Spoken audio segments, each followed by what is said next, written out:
je vais vous faire une révélation là. Je suis le seul à dire ce que je vais vous dire. Ça va déménager.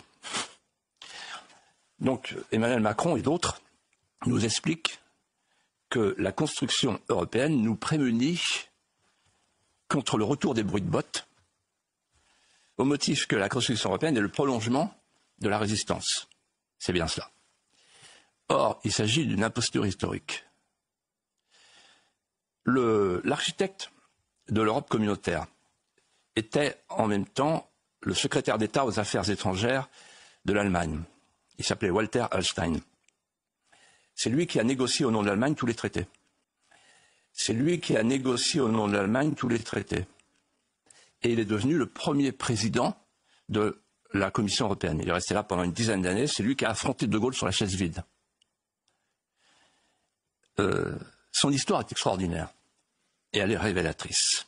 Les archives fédérales allemandes, les Bundesarchives de Koblenz et de Berlin, que j'ai eu l'occasion de consulter, contiennent des documents troublants quant aux engagements de Walter Hallstein sous le Troisième Reich.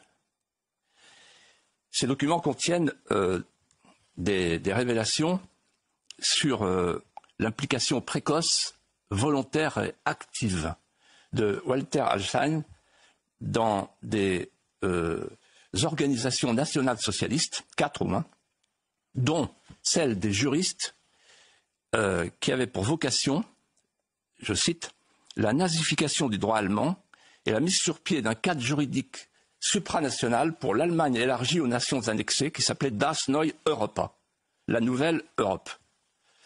Mais le plus intéressant est à venir, car dans les documents se trouve une photo que j'ai retrouvée. C'est la photo du lieutenant Hallstein. Sa mission est la suivante. Pendant la guerre, il est officier instructeur en national-socialisme. Vous voyez, il y avait les commissaires politiques dans l'armée rouge. Là, il est commissaire dans l'armée nazie. Auprès des soldats, donc officier instructeur en national-socialisme auprès des soldats de la Wehrmacht. Et, encore plus intéressant, il est capturé par les Américains à Cherbourg le 26 juin 1944. Et là, il est transféré dans une forteresse à Fort Getty, où il subit une rééducation avec un programme secret qui s'appelle le projet Tournesol. Et qui a concocté le projet Tournesol? Le département d'État. Et qui est l'homme du département d'État qui a inspiré ce projet? Il s'appelle John McCloy. Et ce John McCloy, vous allez le retrouver très vite, après la guerre, puisqu'il devient le représentant américain de l'administration alliée sur l'Allemagne occupée.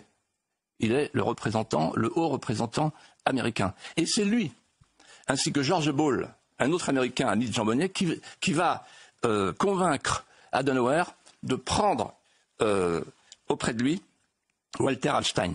Le plus incroyable, c'est que le 13 novembre 2018, Angela Merkel a rendu un hommage vibrant à Walter Hallstein au Parlement européen.